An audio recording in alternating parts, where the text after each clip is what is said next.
Greetings, and welcome to this immersive investigation into the life of a commander who led a nation across the threshold of a dynamic new era.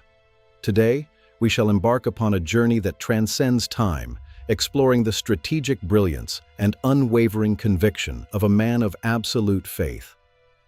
Prepare yourself to witness the fall of great fortresses and the miraculous events that reshaped the geography of belief for all of humanity. For 40 long years, the nation of Israel had wandered through the unforgiving silence of the Sinai wilderness, their identities forged in nomad survival. Moses, the legendary leader who had spoken to the divine, knew that his long journey was drawing to a close as they reached the eastern banks. Joshua, who had served as a faithful assistant and a vigilant guardian, was chosen to carry the heavy mantle of leadership into unknown territories. This transition was not merely a shift in political authority, but a profound spiritual passing of the torch that required a heart of iron. Divine encouragement resonated through the camps, calling for a strength that exceeded human capability and a courage that defied all earthly fears. Every step towards the river was a step towards a destiny that had been promised to their ancestors centuries before they were born. Joshua stood before the vast multitude, his eyes reflecting the fire of a conviction that would soon challenge the most fortified cities. The legacy of the liberation from Egypt was the foundation upon which this new commander would build a future for a sovereign people. He had learned that true leadership is not just about commanding others, but about being the first to serve and the last to lose hope in the desert. Strategy was his weapon. Strategic intelligence was the absolute first priority of the commander, who dispatched 2 brave scouts to investigate the defenses of Jericho. They moved like ghosts through the deepening twilight, their hearts racing as they approached the massive limestone gates of the fortress.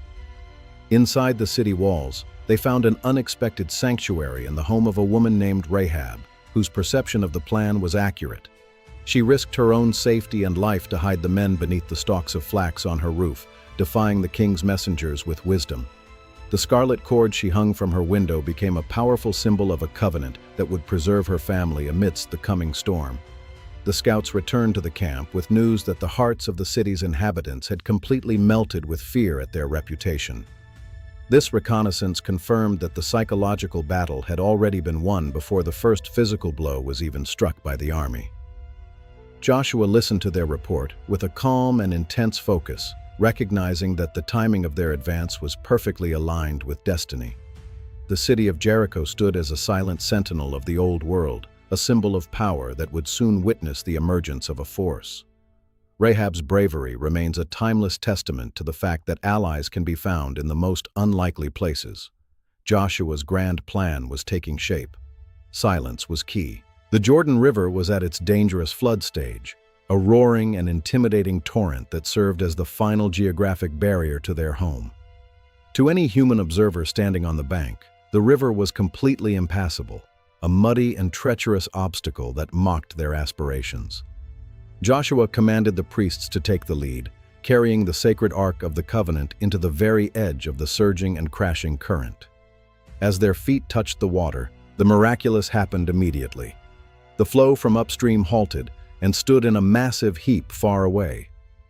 The riverbed was revealed as dry and stable ground, a divine highway through the heart of the impossibility that had stood in their way. This event was a spectacular divine validation of Joshua's authority, echoing the miracle of the Red Sea and instilling a profound sense of awe. Thousands of men, women, and children crossed the divide, their footsteps echoing on the stones that had been covered by water just before. The crossing was a monumental display of national unity and organized faith, as a vast multitude moved as one body toward their inheritance. Every person who walked through that dry riverbed became a living witness to a power that could command the elemental forces of nature. Joshua stood on the dry ground, watching his people pass by, his heart filled with the weight of the moment and the clear vision of the future. 12 memorial stones were taken from the center of the riverbed to witness the miracle and remind future generations. Gilgal. The siege of Jericho was a spectacle of strategic patience that defied every conventional rule of military warfare known to the ancient world. For 6 consecutive days, the army of Israel marched around the city in absolute silence, broken only by the rhythmic blast of shofars. The inhabitants of the city watched from the high battlements, their initial mockery turning into a chilling dread as the pattern continued. This silence was a psychological weapon of immense power, stripping away the confidence of the defenders and leaving them vulnerable to the shift. Every circuit around the city was a test of the marchers' own discipline and their ability to follow a command that seemed irrational. Joshua led the way with a calm and steady focus, knowing that the real battle was being won in the hearts of the people on both sides. On the seventh morning, the routine was shattered as the army circled the fortifications 7 times, their anticipation reaching a fever pitch. Joshua gave the final command, and a thunderous collective shout rose from the multitude, a wall of sound that vibrated through the earth. In a spectacular moment of supernatural intervention, the invincible walls of Jericho did not just fall, they surrendered to the power of faith. Massive stones crumbled into heaps of dust and debris, providing a clear path for the army to move forward into the heart of the city. The city that had been shut tight was now open to the forces of the new nation, marking the first major victory in the Promised Land. The destruction was total. Faith won. The success at Jericho was followed by a series of intense campaigns that tested the resilience and strategic adaptability of the military forces. In the Valley of Gibeon, Joshua faced a massive coalition of 5 powerful kings who had gathered their forces in a desperate attempt. After a forced march through the night, the Israelite army surprised their enemies, and a fierce battle erupted under the morning sun. As the day began to fade, Joshua realized that he needed more time to secure the victory and prevent the enemy from retreating. In a moment of spectacular boldness, he commanded the sun to stand still over Gibeon and the moon to halt its course over the valley. The heavens complied, providing an extended daylight that defied the very laws of the physical universe as they were known to all. The battle continued in the unnatural golden glow as the commander's request was honored by the sovereign of the elements and stars. This event remains one of the most remarkable accounts in all of ancient history, signifying a level of support that few experience.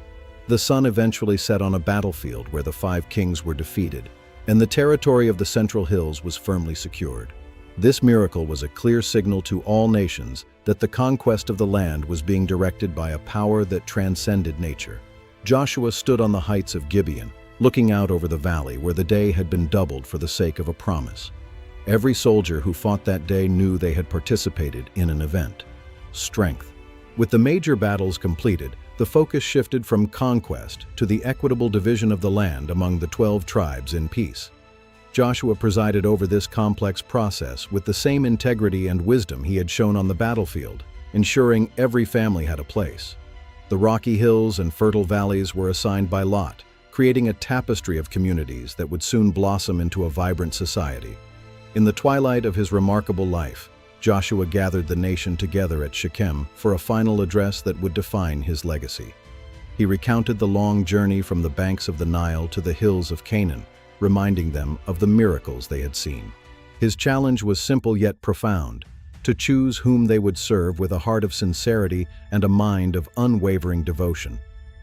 "As for me and my house, we will serve the Lord," he declared, setting a standard of personal responsibility that continues to resonate. Joshua's death marked the end of an era, but his influence remained etched into the very soil of the land he had helped to reclaim. He was buried in his own inheritance, a quiet ending for a man whose life had been a storm of courage and a beacon of hope. His legacy is not found in monuments of stone, but in the living spirit of a nation that remembers the importance of strength. The story of the commander who stayed faithful to the vision remains a masterclass in leadership, resilience, and the power of a promise. Farewell. Our historical odyssey through the monumental life of Joshua reaches its conclusion here, but the echoes of his courage remain vital. May the lessons of the walls that fell and the waters that stood still inspire you to face your own challenges today. Thank you for your deep attention during this epic exploration. Keep the spirit of courage alive in everything that you undertake. Farewell, until we meet again in the halls of history, as we move forward into the light of a new day. Farewell.